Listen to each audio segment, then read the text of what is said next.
Live. Cool. And Good we are evening, live. everybody. Good evening. If we could have county clerk, meeting clerk, take a roll call, please. Certainly. Member Hickey?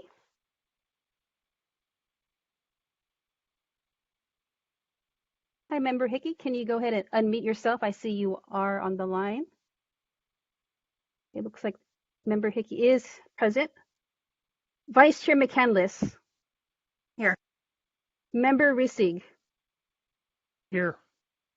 Member Tackett. Here. Chair Morris. Here. And Member Silva. Okay, and we do have a quorum. Sounds great. Okay. If maybe we could have county representatives introduce themselves, since we do have a few people online.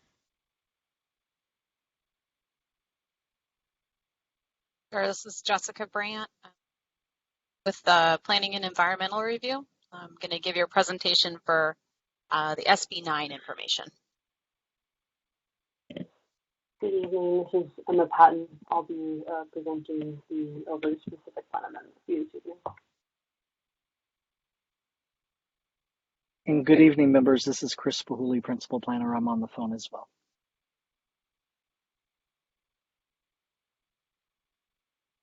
Okay. Is that it? All right. Nobody else from the county, right? This is Clerk Rochelle Rolanka, and I'll be the clerk for tonight. Cool. Okay. Maybe we could get Chris, could you lead us in a Pledge of Allegiance, please? I pledge allegiance to the flag of the United States of America and to the republic for which it stands, one nation, under God, indivisible, with liberty and justice for all. Boy, that's quite a reverb that's going on, right?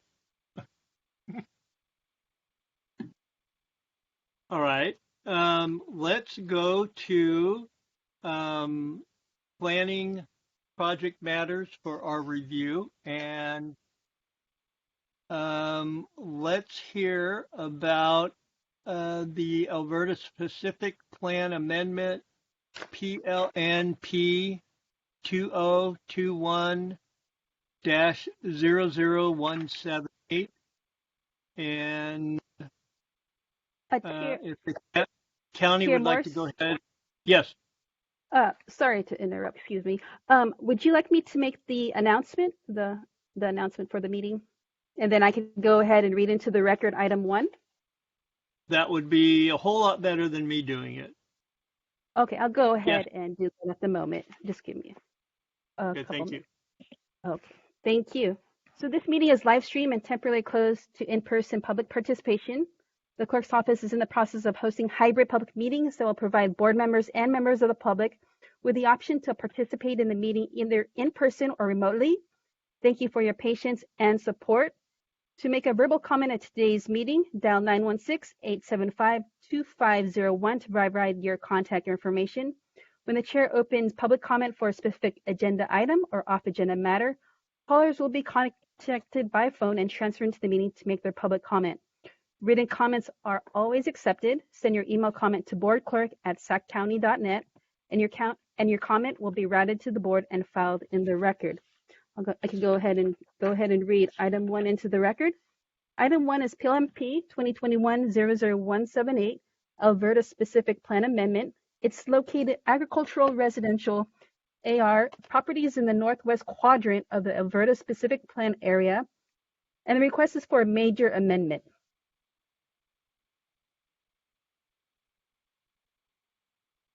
Okay. Good evening, everyone. Can you hear me all right? This is Emma Patton. I want to do a little bit of a volume check. I heard my volume. Yes, we can hear you. Okay. If you're having any problems hearing me throughout the presentation, feel free to interrupt me. I'll try my best to switch up my microphone location. So as I mentioned, my name is Emma Patton. I'm the project manager for the Alberta Specific Plan Amendment. I know that many of you, and I'm not seeing the slides on the screen. Are those slides being presented? Yes, we'll have that up soon. Just give us a moment. Okay. Thank you. No problem. So as those are getting loaded up, I know that many of you are very familiar with the Alberta Specific Plan and its history. But as a refresher, I just wanted to go into a little bit of a background of the specific plan for those of you who may not be as familiar with it. We'll get the slides up and then go over to the location setting slide first.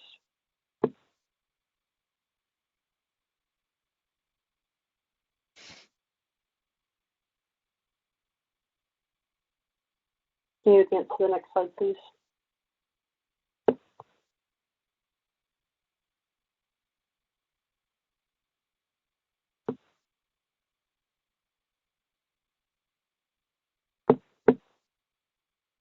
Perfect, thank you.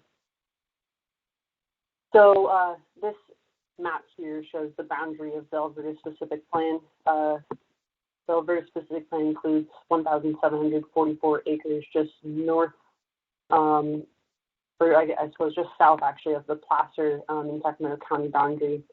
Alberta Road travels east-west through the specific plan, and then 16th Street travels north-south through the specific plan.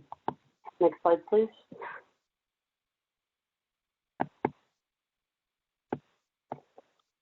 The community plan was, the Rio Linda Alberta Community Plan was adopted back in 1998, and it included policies requiring preparation of the Alberta Specific Plan. So later in 2007, the Alberta Specific Plan was ultimately adopted.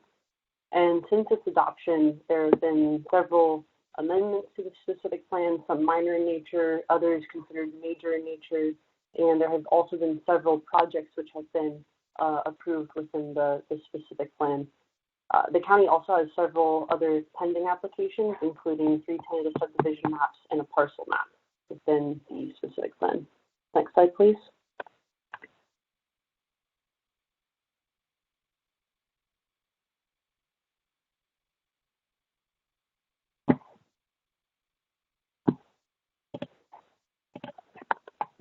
The Alberta Specific Plan plans for lower density residential uses along the outer boundaries, and then denser, higher intensity residential and commercial uses towards the center of the plan.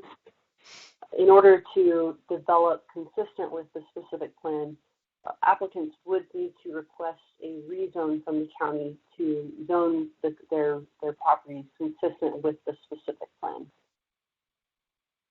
Next slide, please.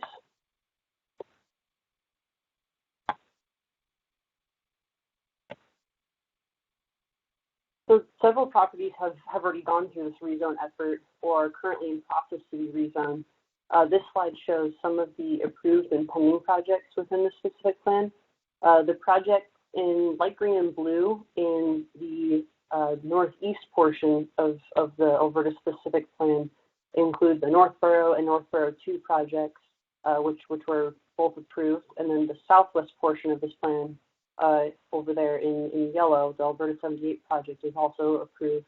The remaining projects shown on this exhibit in red and orange and blue and purple there are all pending projects that the county is actively working on with applicants. Next slide, please.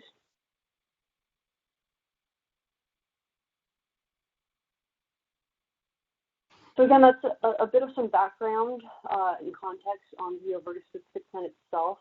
So now I'm going to jump into sort of what the county is proposing today. As I mentioned, when an applicant wants to develop their property within the Alberta Specific Plan, consistent with the specific plan land use designations, they will need to rezone that property to allow the zoning of the property to be consistent with the land use designation provided in the specific plan. And when an applicant pursues that rezone of the property would then be subject to the rezone conditions of the specific plan. And these conditions are outlined within the specific plan in Appendix C, and they provide requirements related to the financing of facilities, maintenance and operation, to specific plan-wide improvements, including roadway improvements, drainage improvements, trails, and parks, and also to mitigation measures to mitigate for potential environmental impacts, amongst other requirements. Next slide, please.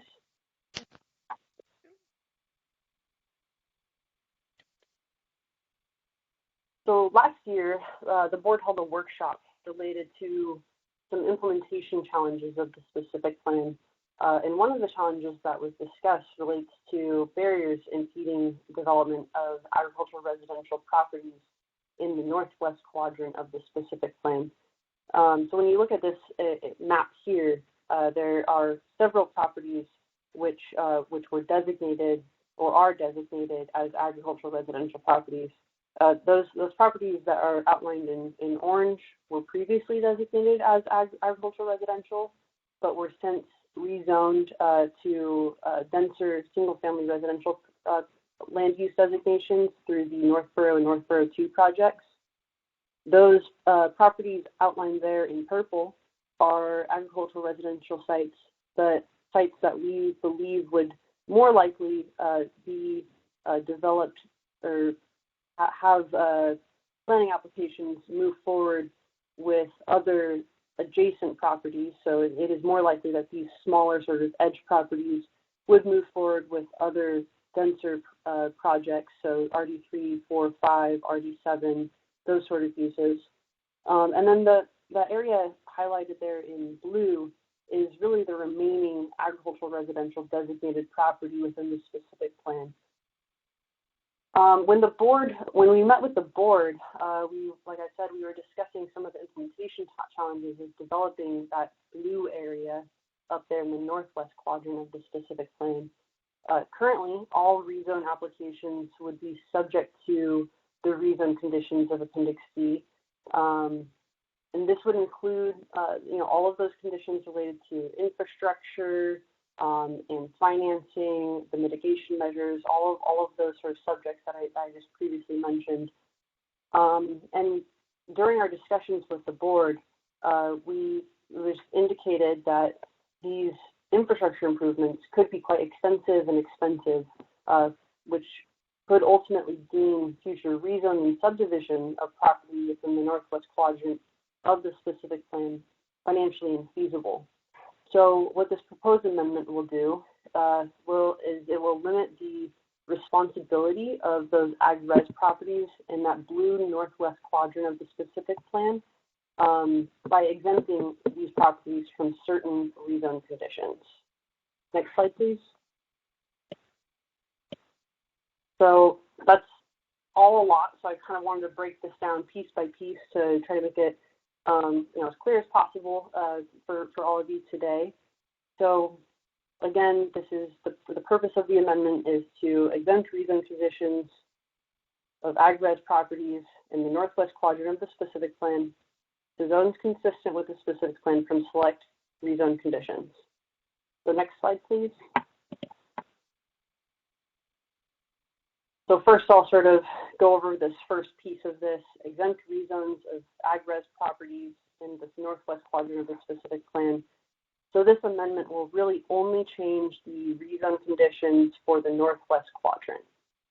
It will not be changing the rezone conditions that the remainder of the Alberta specific plan would be subject to. Next slide, please. So the next piece of this is that those rezones would need to be zoned to be consistent with the specific plan. So that's to say, if one of those properties in the ag-res, the northwest quadrant, was to propose RD345 density or RD67 density. Hi, Emma. We can't hear your audio at the moment. Okay, can you hear me now? I can. Yes, I I can can't hear use you. Can you hear me now? Okay. Yeah, this is Hal. I Got it. concur. Got it. This is Okay. the clerk's office. I can hear you. Perfect. I'll go ahead and continue then, and if you have any further problems, let me know. So as I was saying, if one of the properties in the northwest quadrant was to propose a rezone to a designation that was not at AR1, AR2, or AR5 as allowed by the specific plan, they would be subject to the full breadth of the rezone conditions. They would not qualify for these exemptions any longer. Next slide. And this last piece that I wanted to go over was that this is really only for select rezone conditions. These properties would remain subject to rezone conditions related to financing of facilities and maintenance and operation of the specific plan, to the mitigation measures to mitigate potential environmental impacts, and some other applicable rezone conditions. Really what they would not be subject to would be larger infrastructure projects that would be more specific plan-wide roadway, drainage, trails, and park improvements. Next slide, please.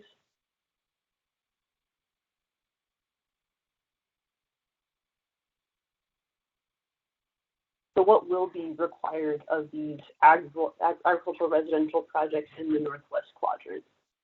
These properties would need to be compliant with the specific plan as it relates to the design and siting of public facilities.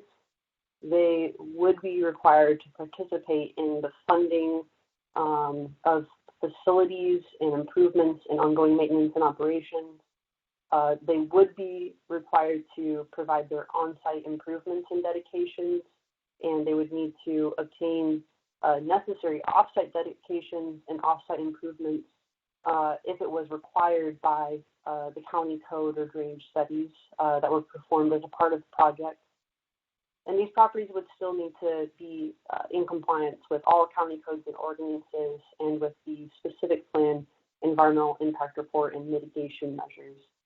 Really, what we would be exempting through this action are really the larger infrastructure projects with the bigger, more substantial projects in the specific plan carrying the burden of those projects as opposed to these more likely smaller agricultural residential projects. Next slide, please.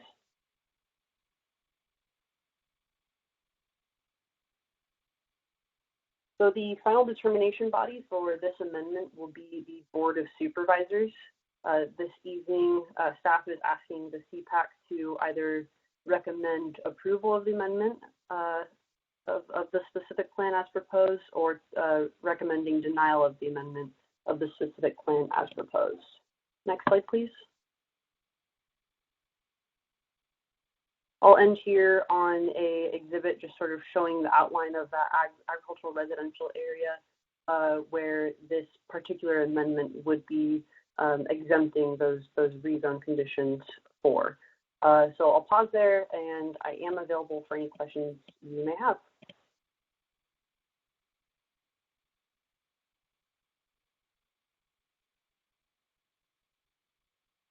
This is member Reisig. I've got a couple of questions. I know in the past when people have discussed the Alberta specific plan development, there were two prominent issues. Number one was traffic and improvements to Alberta Road to handle the increased traffic going to Highway 99. And then the other issue is if traffic got solved, then we have water issues. So is this plan that we're looking at tonight going to absolve that northwest quadrant from any participation in transportation fees or water improvement fees? And water specifically, Rio Linda relies on groundwater, and the Alberta specific plan to get approved would probably need to have some surface water brought in, which would mean some significant upgrades that the water district would have to do. And the discussion was the Alberta specific plan participants were going to pay for that infrastructure improvement. So is this Northwest Quadrant going to relieve those properties of that burden? Yeah, great question. So the way that the amendment is drafted is that these projects in the Northwest Quadrant would remain subject to the financing plan of the Alberta specific plan. So they would remain subject to any impact fees or financing mechanisms in place. So we are working with the Department of Transportation to identify what those fees would include. And it's my understanding that a water fee has been established for properties that move forward within the Alberta specific plan. And so, yes, these agricultural residential projects would be subject to those fee structures, and as they were developed, would be required to pay those fees to help to fund improvement costs and the ongoing maintenance costs of the Alberta specific plan. Thank you.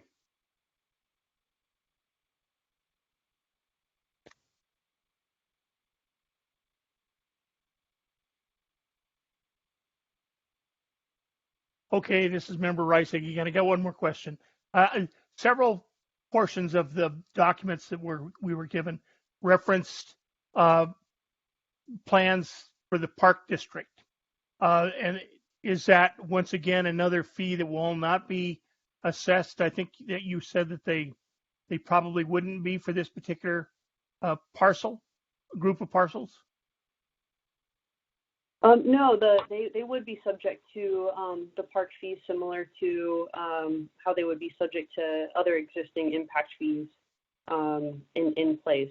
So they would also be subject to park facilities and financing fees that are in place, and maintenance fees as well. Last question. Do we got somebody on that's chomping at the bit to develop that property, that's the reason we're rezoning it? So this is not just to want to clarify that this is not a rezone application, that this is an amendment to the specific plan to change the rezone conditions that would apply specific plan wide. And so we're only looking at the rezone conditions and how they would apply to these ag-res properties. There is one project, if you recall, looking at the map exhibit, which featured all of the sort of pending and approved projects. I think it was in red, if I'm not mistaken, on that exhibit. No, my apologies. It is in purple on that exhibit. And it's a parcel map and rezone application for a property off of Palladay Road, where the applicant would like to rezone their property to agricultural residential 1 to allow for the property to be divided into 1 acre lots. And so that's one example of a project within the specific plan where this particular amendment could affect the rezone conditions for that piece. It's actually slide number 5, I think, if you go to that slide. Perfect. Yeah, so that property there in purple would be one of those agricultural residential properties in that Northwest Quadrant, which would be affected by this amendment. Once again, thank you very much.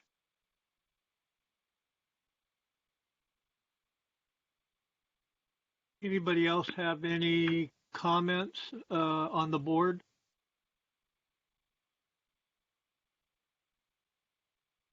Okay, I have a couple questions about the project on number 5. Let me go there, back there, number 5, where it says LA-4 about no development, and then it includes the different agencies and stuff on the 20-acre Monroe landfill. Am I in the right place, what I'm talking about? Anyway, I was wondering in that one if it could include the Rio Linda, Alberta CPAC as one of those entities that would be conferred with or talked to or let known what's happening in that area. So I'm with you. I think I understand your question. So this is in relation to rezone condition number 6. It's titled LA5, and it relates to the Monroe landfill property. Yeah, I was thinking the one right before LA4. Got it. Okay. Condition 5 LA4. Got it. Yeah, in there. Go ahead. As a part of this amendment, we are limiting any changes to these conditions to those that would really relate to those agricultural residential properties, and the Monroe landfill is located away from these properties. I will say that if a project was to propose a rezone and would be subject to this condition, that project would go before the CPAC. And so if a project was moving forward in the Alberta specific plan and was subject to a rezone, you would see that project as the CPAC. Okay, because I've been involved with this for 30 years now, and this is one of the areas, the Monroe landfill, that has really been a hot topic with neighbors that live up in that area. So I just want to make sure that if anything happens, that we do get to hear it and have impact on it. If it was a rezone. If it was a rezone of that property, it would require a planning entitlement, and so the CPAC would see that project. Okay, sounds good. And then on, I have two more comments on number 14A, where it says WS1 consistent with the RLECP policy PF8 and the WFA. And then below that it has A, as ABC, stuff like that. But I'm specifically looking at number A, or letter A. It says that an agreement between the developer and either the domestic water purveyor servicing the area, and it has the Rio Linda Water District and or Cal-Am. And I'm just wondering why Cal-Am is in there.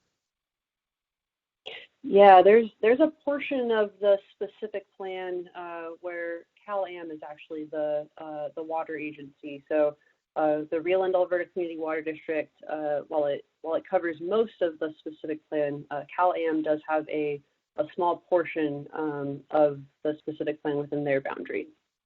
Okay, I thought that was only up in the northeast corner, though. And I thought that I think I believe, yes, I believe that is correct. But again, these rezone conditions, while we're really looking at the northwest quadrant of the specific plan as it applies to the amendment, these rezone conditions as a whole apply to the entirety of the specific plan. How we are sort of indicating if a rezone condition doesn't apply to the northwest quadrant is by adding a sort of suffix at the end of the condition indicating that the condition applies to all projects except within the northwest quadrant. Okay, because I know we're just, with this document, we're just covering our bases, but Cal-Am would have to jump a long ways over Rio Linda Water District to get to the northwest, I believe. But anyway, I know. Okay, so it's just there to cover the bases, right? The way it's worded? It's there because this condition applies to the entirety of the specific plan and not just the northwest quadrant. Okay, I got it. Then the last one that I have is 17A. But 17, it reads SS-4 in conjunction with the submittal of detailed plans for the design and construction. And why do I have A? Am I not reading my 17? God, I wrote a letter so small. Hold on just a second.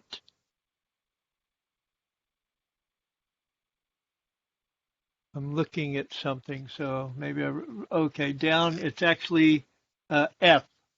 On F, it says a detailed vegetation tree replacement planning plan that describes the measures that will be implemented to provide in-kind replacement plannings. In there, I think that we need to make sure that the Rio Linda Park District is included. I know we talk about tree mitigation in a couple different areas, and we had that a long time ago that we include our park district in that. But I was wondering if on the F there, if it should mention in conjunction with or whatever, somehow put the park district in there also. That makes sense? Yeah, so this is a mitigation measure from the environmental impact report, and absolutely as a way to implement that, one of the ways could be through partnering with other groups and agencies, and that could be one of the many ways to achieve that. But this particular measure comes right from the environmental impact report, and is not something that we are looking to change as a part of this process. But absolutely, from a implementation side of this, that could be an option for how a mitigation could occur with future projects within the specific plan. Okay, because I know we fought for a long time to make sure that our park district was included in our community, because before we actually got it finally in there, all the tree mitigation went someplace else other than here. So I thought we fixed that. I just want to make sure that nothing, slips through the cracks, as they say. So if you think it's okay the way it is, then I'm okay the way it is.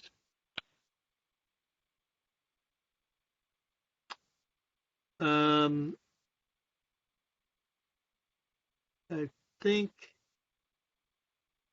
okay. Any other CPAC member director have any other comments? Member Questions? McCann, I have a comment and question. I am encouraged to see that those projects are pending. Does that mean we can expect ground to break anytime soon? Yeah, I don't have any indication as to when development will occur within the Alberta specific plan. What I do know is that those pending map applications, they're working through some efforts to finalize conditions for their projects and make some last minute changes to their exhibits to clean up some details. So they're working through that effort now. Certainly, there's some significant infrastructure barriers that need to be resolved, including some of the transportation infrastructure that would need to be installed, the water supply, which was mentioned just moments ago, and so there's remains some infrastructure that those pursuing projects within the specific plan need to work out and resolve in order to proceed with this development. But we do have, as shown, sort of these pending applications, which everything indicates that these will likely go to hearing this year, probably in the earlier half of the year. But I'm not sure exactly when ground will actually break within the specific plan. So very promising. Thank you. I have no other comments, questions. Okay, and with this, it's county, so there's no proponent, right? Yes, this is a county-initiated application. Okay, is there any public comments on this? Yes, Chair Morris, we do have a public commenter, and we'll go ahead and get the public commenter through the meeting. Just give us a few moments. Okay, great.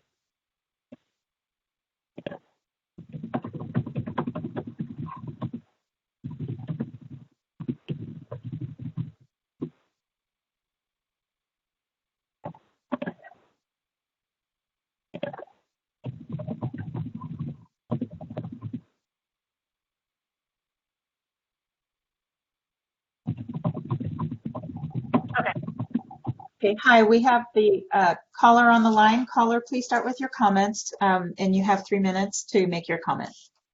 Okay. Good evening, CPAC members. My name is Laura Zuckerman. I'm with TCS Planning, formerly RCH Group. And so I'm speaking here today. I'm here representing the property owner that has the pending application that Emma Patton had spoken about that was up in the northwest quadrant, shown on the screen. And I just wanted to shed a little bit of light onto that project and the applicant. So we represent the Kraus family that owns the property on Palladay Road. And back in 2019, we submitted an application to rezone the property from AR5 to AR2 and process a tentative map. The intent was that once these entitlements were to be complete, the family was going to build homes on the site for their children to live in, so they can all be on the same property. So I just want to make it clear that this isn't, someone that wants to develop, split lots to develop and then try to make a profit. He just really wants all his family just to all to be in the same spot. So when we went ahead and submitted and we had our initial review, it was found that because it's in the Pacific Plan area, processing just this type of request would trigger conditions and mitigation triggers that would make it infeasible for him to develop. The biggest financial burden was the traffic improvement triggers and costs.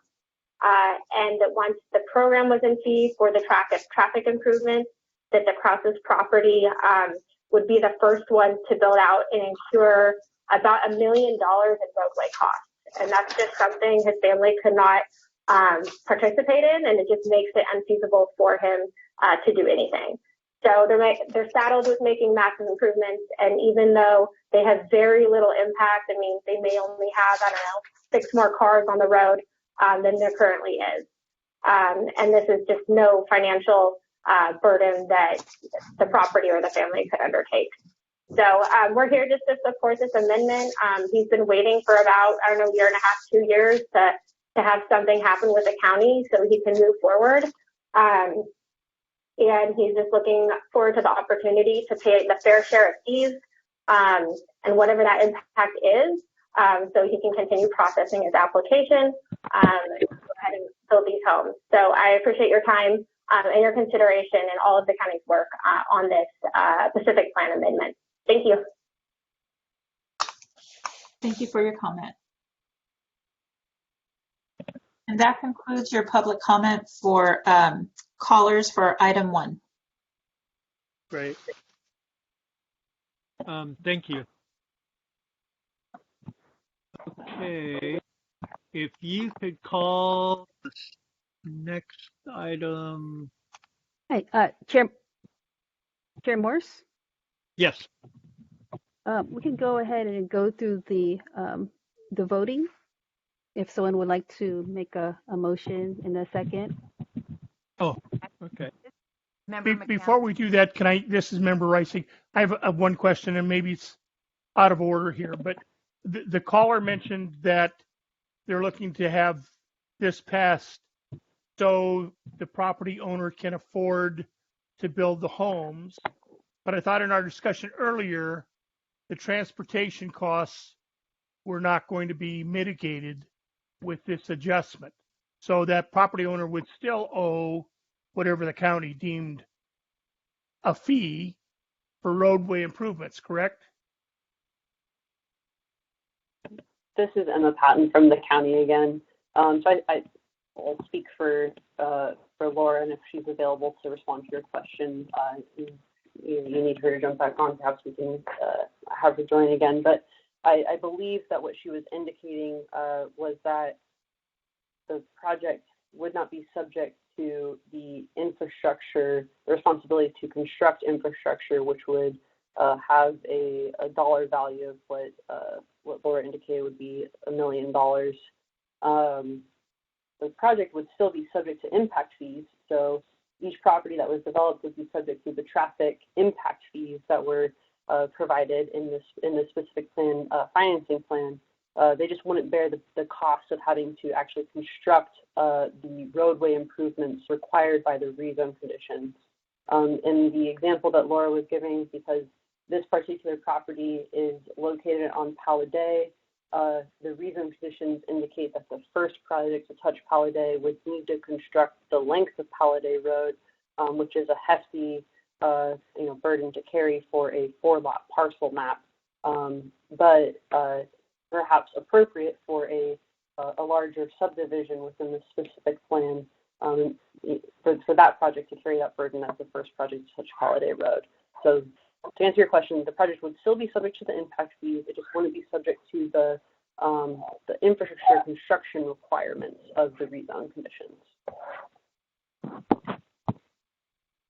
This is Jessica. Just to add on, there are reimbursement programs that are included when you are the responsible party for actually building out the infrastructure.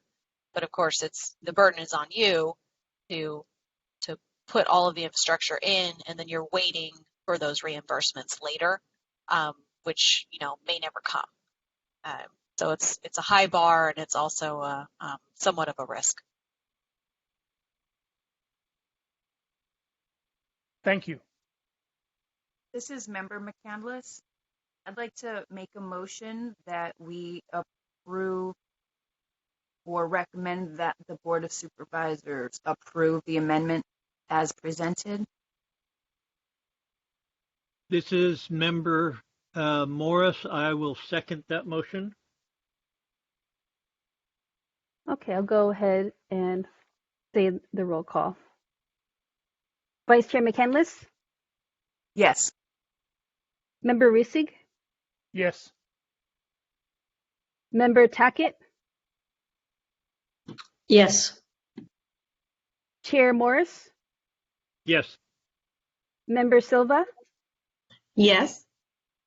And Member Hickey? And motion passes. Cool. All right. Thank you, everybody. And now we can move on to item number 2. Okay, I could go ahead and read item number 2 into the record. Thank you. Item 2 is information relating to Senate Bill 9, SB 9, requirements to allow 2 primary dwellings on 1 parcel, to provide for ministerial processing of 2-lot tentative parcel maps, and to address expirations of tentative map approvals. Okay, good evening, Commissioners. Jessica Brandt, and I'll be providing your presentation this evening from my rec room, and we'll be discussing SB 9 and the changes that we're making to the zoning code related to the legislation. Next slide, please. So some background. In September, Governor Newsom signed SB 9, which has 3 main components. First is that it allows by right development of 2 homes or primary dwellings on a single lot within what they call single-family residential zones. Get into that a little bit later. The second part of it is that property owners can split 1 lot into 2 lots. And a third component is that tentative maps can be approved for to have a lifespan of 4 years rather than 3 before they get a final map recordation. I should also note that numbers 1 and 2 can be combined. So you can have a property where you split it and then place 2 homes on each of the ensuing properties.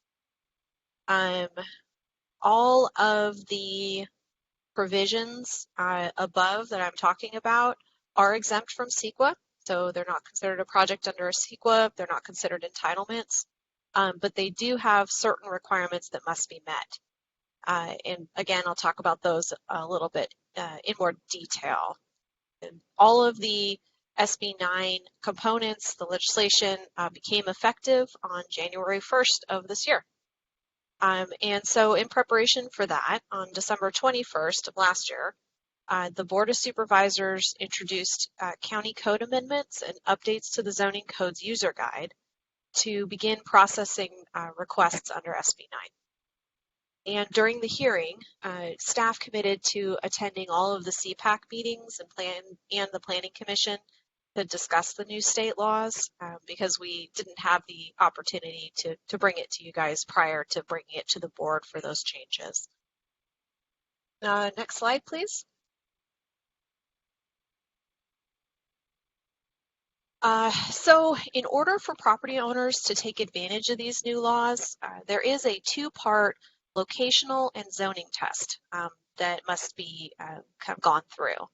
The first part of the test is that properties must be located in a single-family residential zoning district, which is unhelpfully not defined in the state law.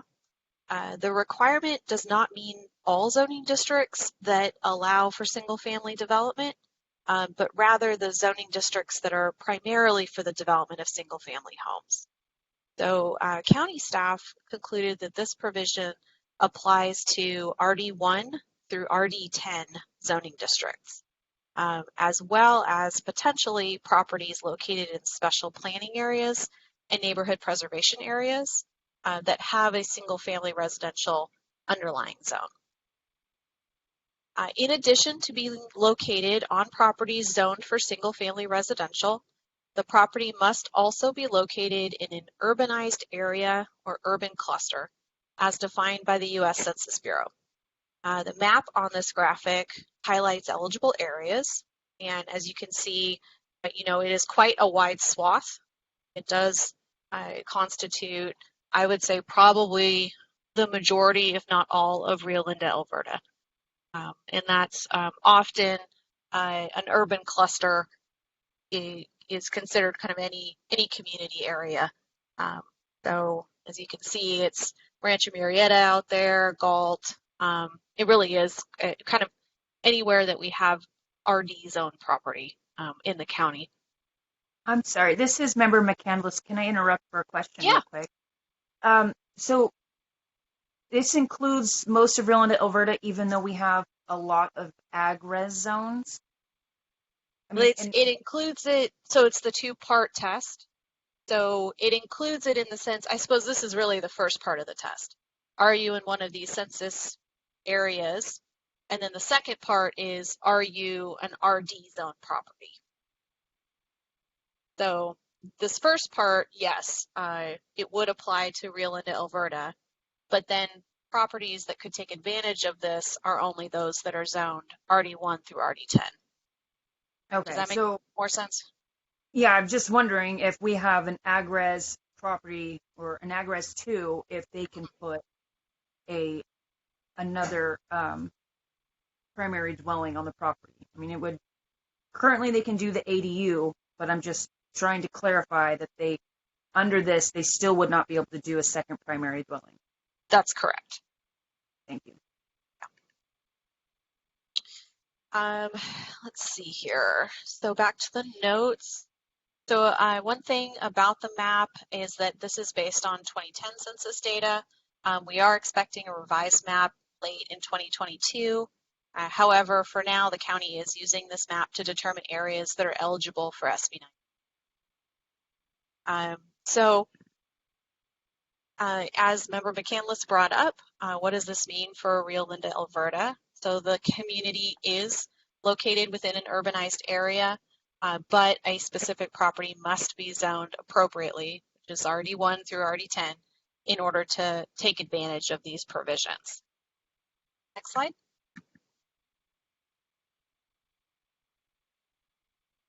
So in addition to these kind of larger locational and zoning requirements, there are some other key provisions of the law that I want to mention.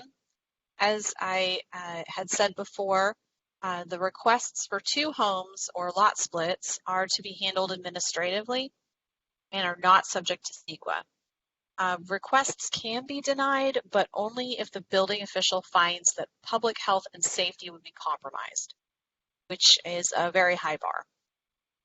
There are very limited conditions that can be applied to projects, limited to easements, for public utilities. We can't require that off-site improvements be put in or additional land be dedicated. And of course, state loves to tell us not to do anything about parking, so we're not doing anything about parking. Parking can't be touched unless located in specific areas. Requests can, however, be conditioned to prohibit short-term rentals of the properties, which the county does intend to do. Finally, the law drastically changes the required development standards that the county has codified in our zoning code for primary dwellings. For example, the county cannot require side or rear yard setbacks of more than 4 feet. For parcel splits, the minimum parcel size can be as small as 1,200 square feet. I should note that, it's a little crazy. A key provision of the law relating to lot splits is that the property owner must sign an affidavit stating that they will live in one of the properties for 3 years. Next slide. So we'll walk through a little bit on how we're going to be processing these requests. We anticipate that for lot splits, in particular, let's see. Sorry, I messed up my notes. Okay, I want to note that this is specific to lot splits. 2 homes on 1 lot, those requests move straight to a building permit. So there's no additional planning review or conditioning. Someone brings in their building permit for that second home and they can move forward, and then planning does review as part of the building permit process as just a general sort of review. We have developed a specific SB9 application for parcel splits, which is on our website and available now. We are charging the same fee as charged for other parcel maps. And this is because the map is still going to go through a lot of the same review that a regular entitlement map would go through. So it will be subject to our project review committee process to analyze the map for impacts on services, transportation, fire district review, and the like. And this is something that we do for other ministerial entitlements as well. So it's not completely out of the ordinary. Based on board direction from December, surrounding property owners and CPAC members will receive a courtesy notice of filed applications. So this is something that the courtesy notice is designed as a notice. It isn't going to be coming to the CPAC. These won't be coming to the CPAC for review, but at least it gives you some heads up of what's going on.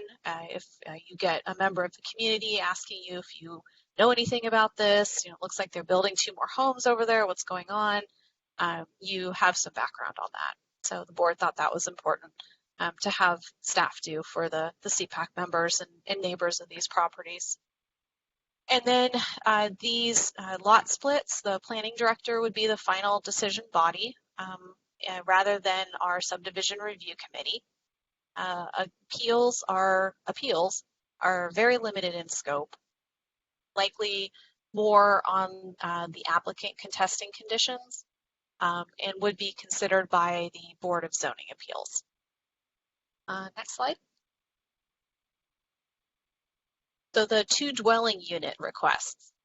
The requests to build 2 homes on 1 lot, the county at this time is intending to use our recently approved accessory dwelling unit development standards, as they generally seem to track with the law.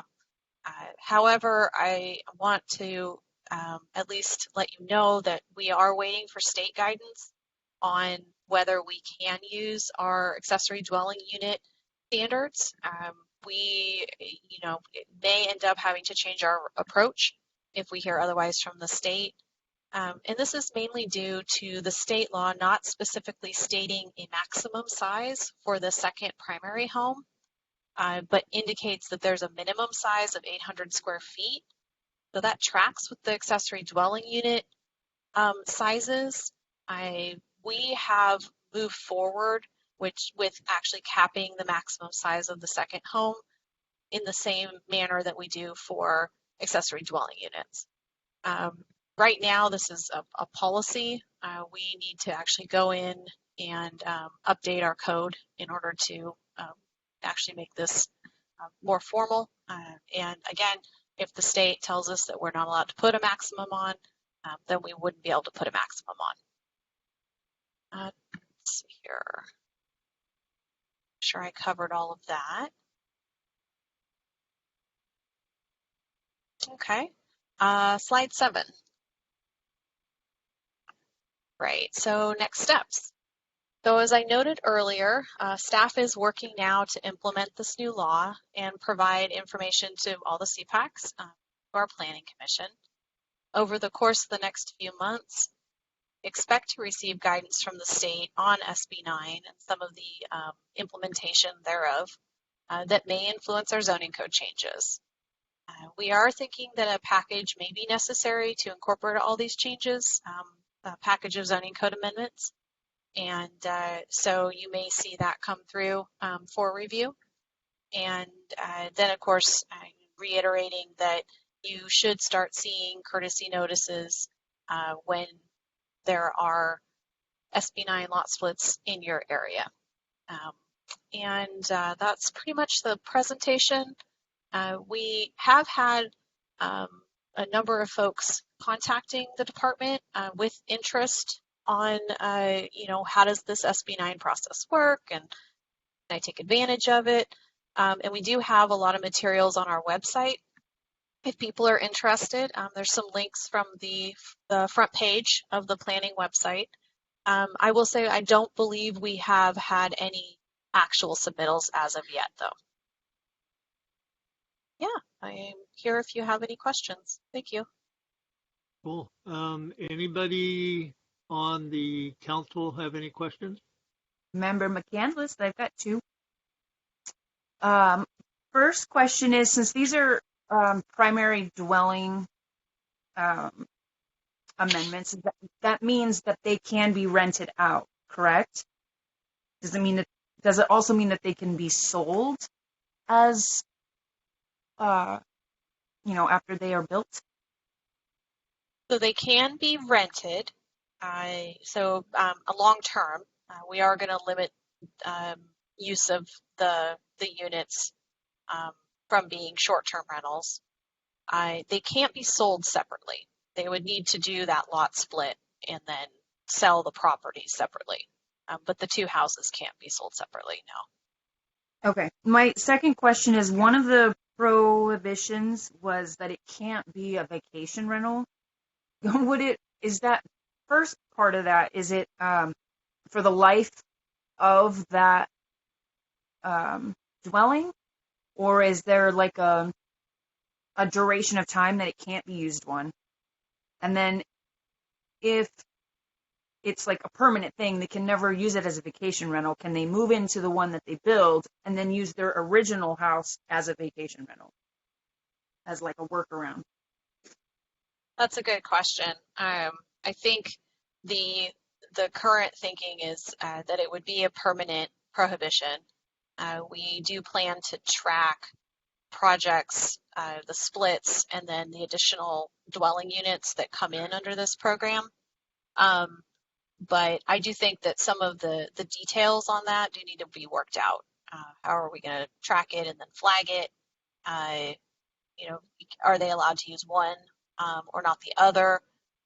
The state law seems to indicate that neither can be utilized for a short-term rental, which is a little bit different than how we have our current standards where you could use your primary dwelling right now as a short-term rental.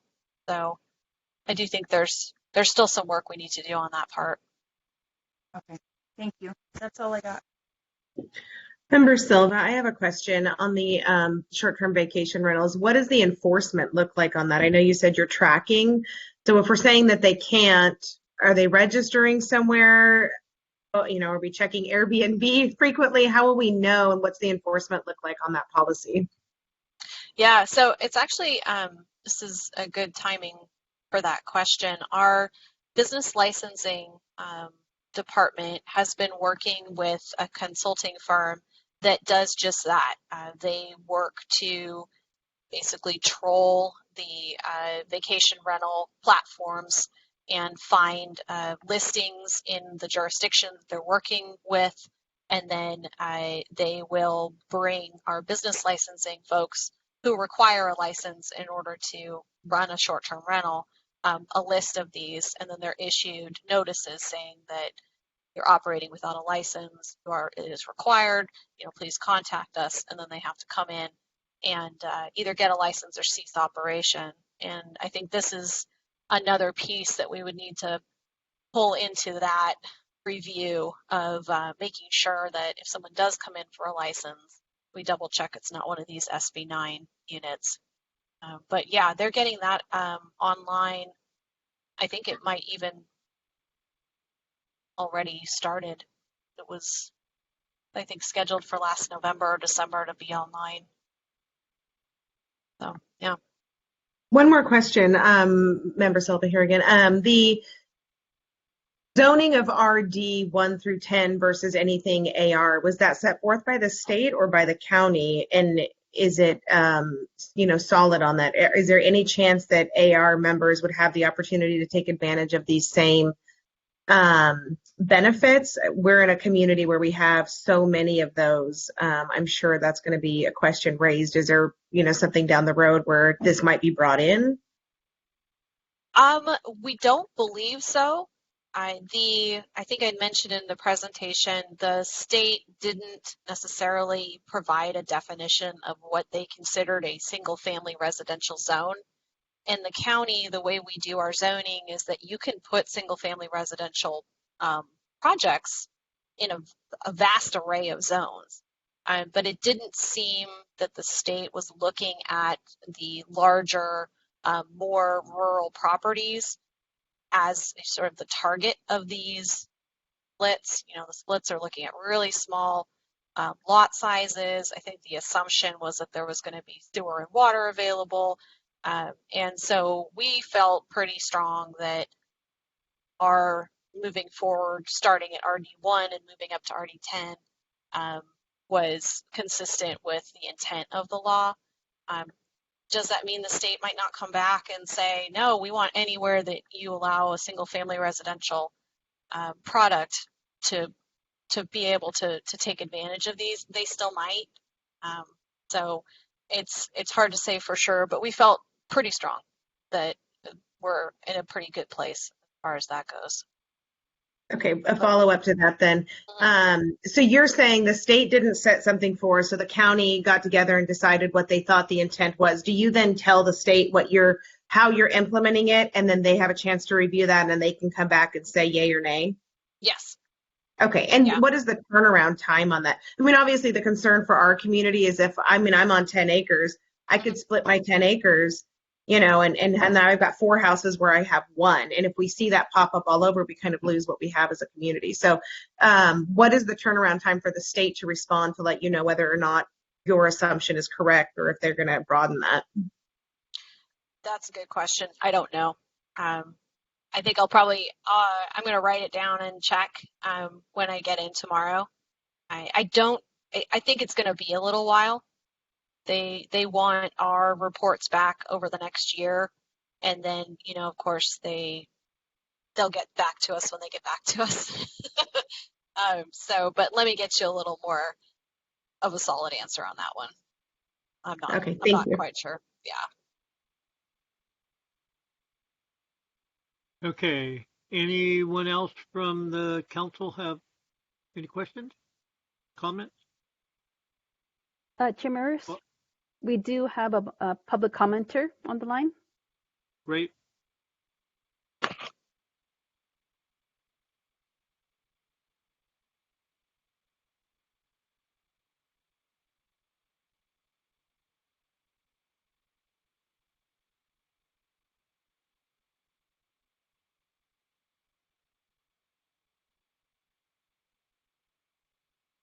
Okay. Go ahead and. Caller, please start with your comments. You have 3 minutes. This is Charlie Moore, and I wanted to comment on a couple of things on SB 9 proposal. One is somebody has to step in and clarify that business about a 1,200 square foot house on a 1,200 square foot lot. That's just never going to work. So somebody has to step in this review process and make some kind of adjustment to say either you have to have a smaller square footage house or your larger square footage lot, but you can't have both. The second thing that I wanted to comment on was that here in Alberta, we already have RD7 properties with houses on them, and they are hooked to public water, but they each have a septic tank on them. That was allowed many years ago. It was obviously not a good idea environmentally, but it is there.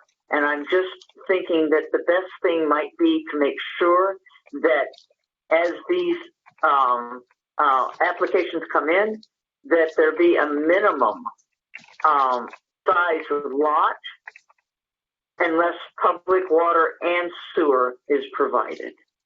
And that's my 2 comments. Thank you. This is Hal. On your first one about the property size. So that concludes your public comments for item number 2. As of right now, we do not have any other callers in queue, and I'll go ahead and close the queue. Okay. This is Hal or Director Morris.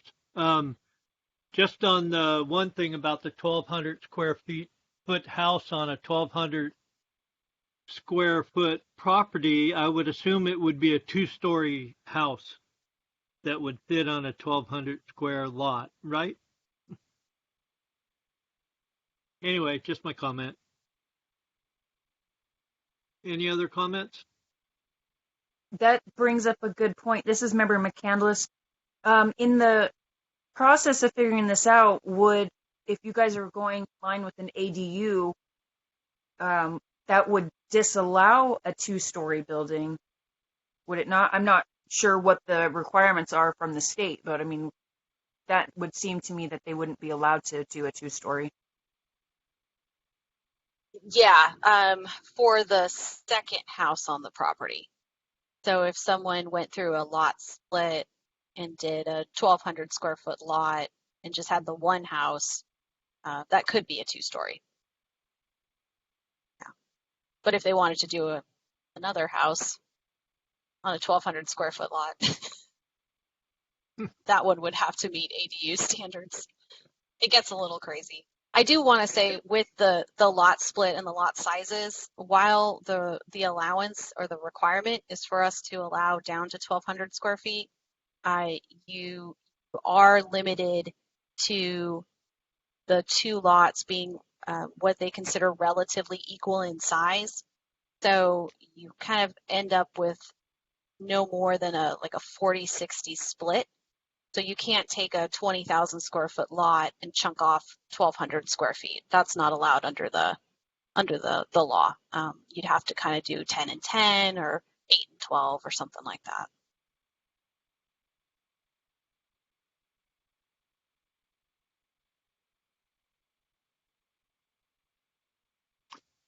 Okay, any other questions or comments by the council members? Okay, are we ready to move on to item number 3? Certainly. Item 3 is officer elections.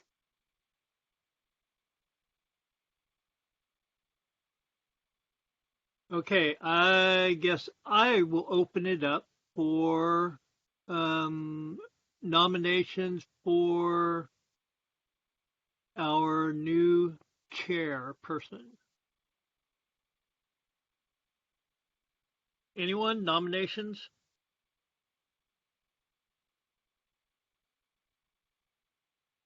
Am I still online? Can anybody hear me? Yes, we can hear you, Chair Okay. Morris. Any nominations, or does everybody just want to keep it the same? Seems like we just did this about 5 or 6 months ago for some reason. Must be that COVID thing. Chairperson Morris, this is Florence with the clerk's office. I do recommend that if you guys do want to keep everything the same, I think you should make a motion to that and call for a vote. And we certainly can oblige that if the board desires to do that. But I just wanted to give that point of clarification there for your decision on how you want to handle that. Thank you. This is Member Tackett, and I was about to suggest that we make a motion to keep things status quo if the rest of the members are so willing. Okay, do we hear a second for that motion? This is Member Reisig. I second. Okay, we have a first and a second. Is there any discussion? I could go ahead and read the roll call. Thank you. Vice Chair McCandless? Yes. Member Reisig?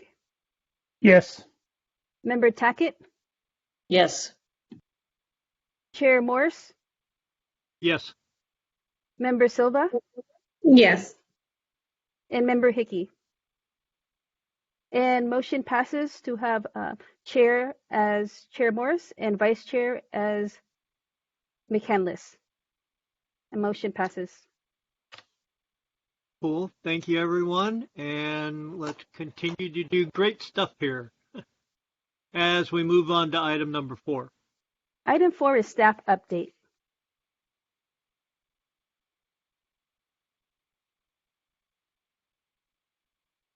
Okay, do we have a staff update?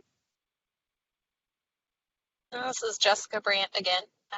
There is no other staff update for planning. Thank you. Cool. Okay, let's move on to item number 5, council member comments. And let's go with Chris. Do you have any updates or comments you'd like to talk about? No, I always do. But no, I don't want to talk about anything at this time. You need to talk in pirate speak. No. Well, when is the next play? What day and where? March 4th, 5th, 11th, and 12th at the Grange. Cool. And is there still tickets available? There's still tickets available. Dang it, Hal. You got me to talk and I didn't want to. There's $65 a ticket. It's a crab feed murder mystery. $65 a ticket or $500 for a table. It's limited capacity. We're only filling the place half full. No host bar, no raffle. Dressing like a pirate is encouraged but not required. Well, that's good. Great, thank you. I know it'll be great. The ones that Lisa and I have been to have always been fun. Okay, let's go to Roy, which I can't hear him whenever he's commented. But Roy, do you have any comments?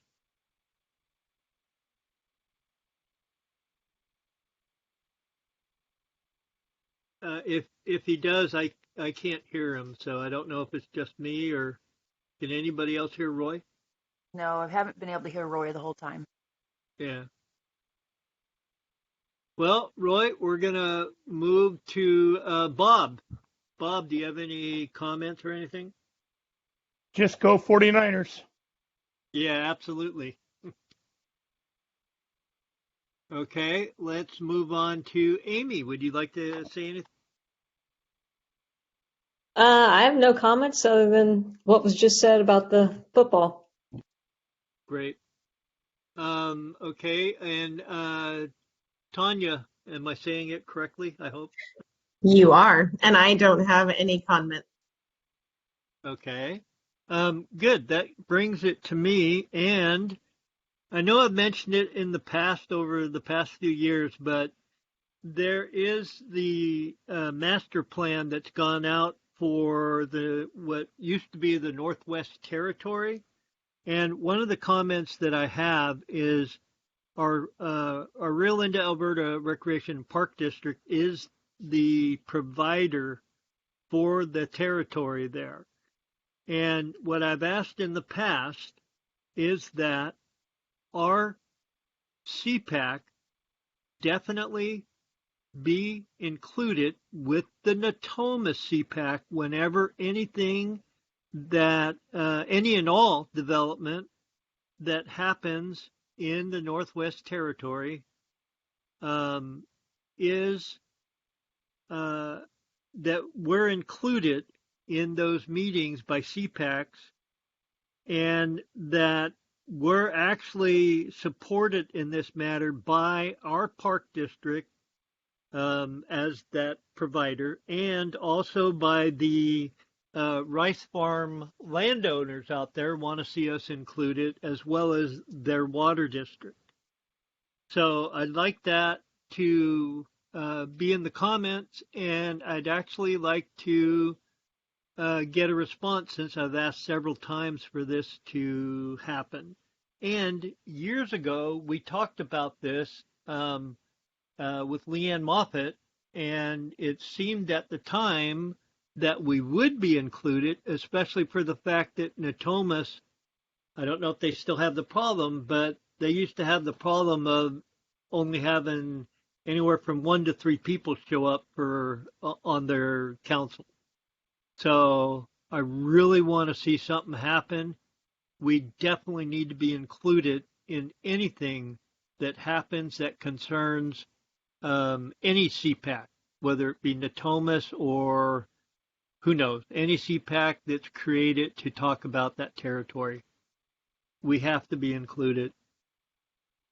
Anyway, that's my comment.